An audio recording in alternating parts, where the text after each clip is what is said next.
We're all aware that Kentaro Miura took different pieces of inspiration from all sorts of different media, including Hellraiser, Conan the Barbarian, and Star Wars. But today we're going to talk about something radically different. Something that underpins the entire Berserk tale and rarely if ever gets talked about. That being the mythology, legends, and folklore of fairies. And it just so happens there's a book out there called Fairies that was written by Alan Lee and Brian Froud that seems to have played a pivotal part in Miura's inspiration.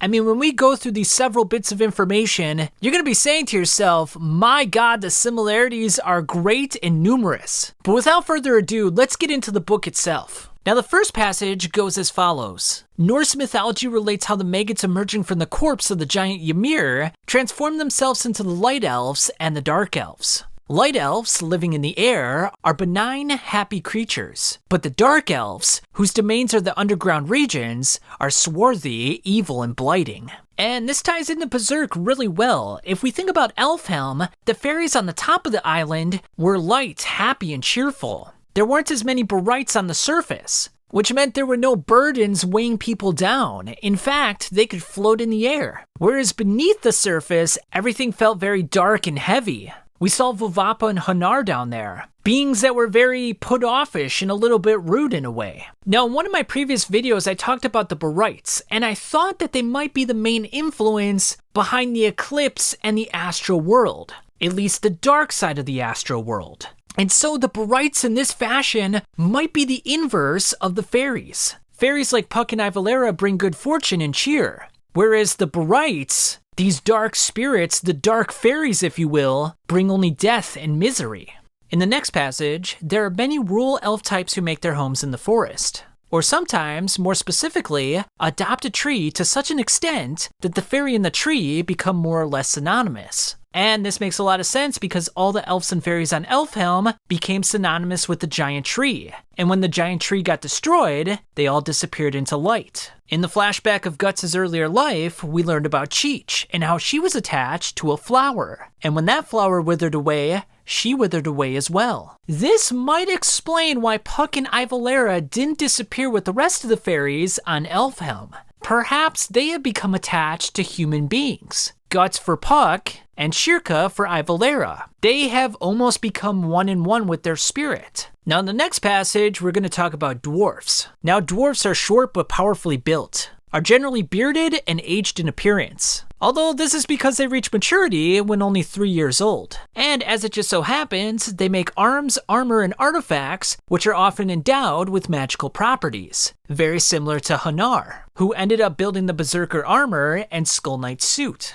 Now this is a very interesting piece of information. Dwarfs cannot appear above the ground during the daytime. One ray of sunlight would turn them into stone. Now that's very interesting because in Berserk, when Guts visited Hanar, how did they get to him? Through the stone forest underground, where no sunlight penetrated. Now the fairy body comprises the finest states of physical matter. When fairies are visible, they are on the etheric level, a state more subtle than gaseous. And when invisible, they're on the astral level, a state even finer than the etheric. Now this is very important because fairies cannot be seen by ordinary people. They tend to only reveal themselves to certain people. Maybe it's because those people have certain properties, a good heart, a good spirit, or maybe they're fairies themselves. It's often been speculated that Guts might have a fairy heritage, given the fact that he's got pointy ears and he can see other fairies. I mean, he saw Cheech when he was 14, he's seen Puck, so he definitely has something that's making him akin with the astral realm.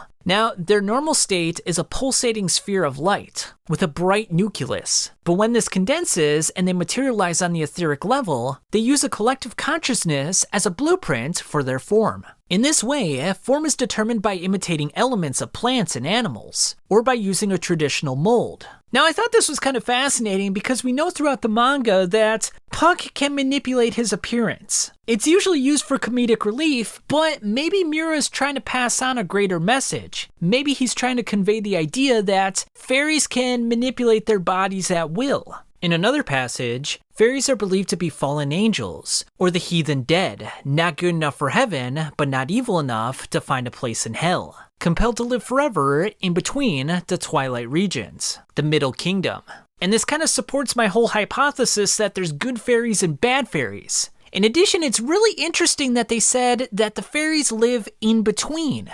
Therefore, they're part of the astral and the physical realms. They're in the Middle Kingdom. And what did Mira happen to call the kingdom that Guts, Casca, and Griffith reside in?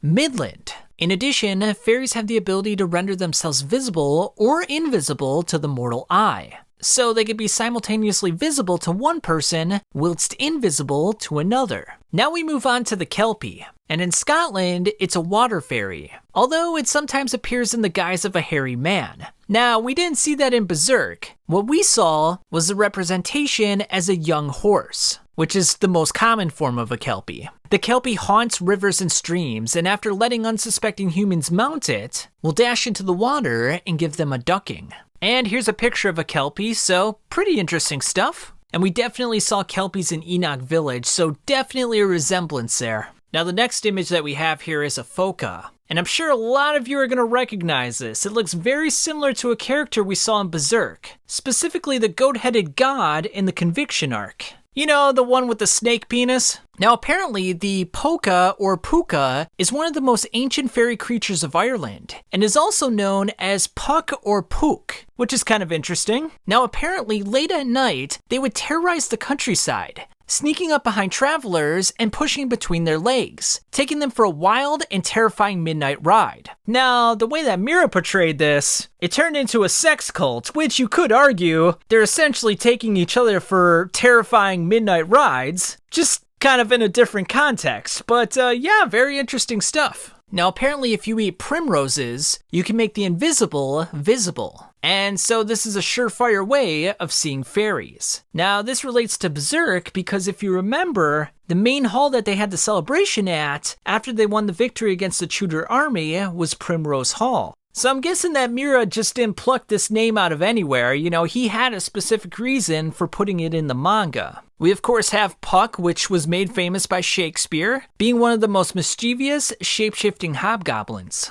Now, here's something really interesting. It relates to time manipulation. Apparently, if humans step inside the ring, they're compelled to join the fairies in a wild prancing. Now, what might seem like minutes to the human could actually be several years of time, or even longer. And we even have an image of a man that was trapped within said ring. Now in Berserk, there is time manipulation with fairies, however, it's in the reverse. Time spent with the fairies actually drags out much longer. So a day with the fairies might be years in the real world. Essentially, Mira flipped this idea on its head. Now, fairies are believed to be the dwindled remnants of the legendary Tutha de Danann. And this is really fascinating because who's the leader of Elfhelm?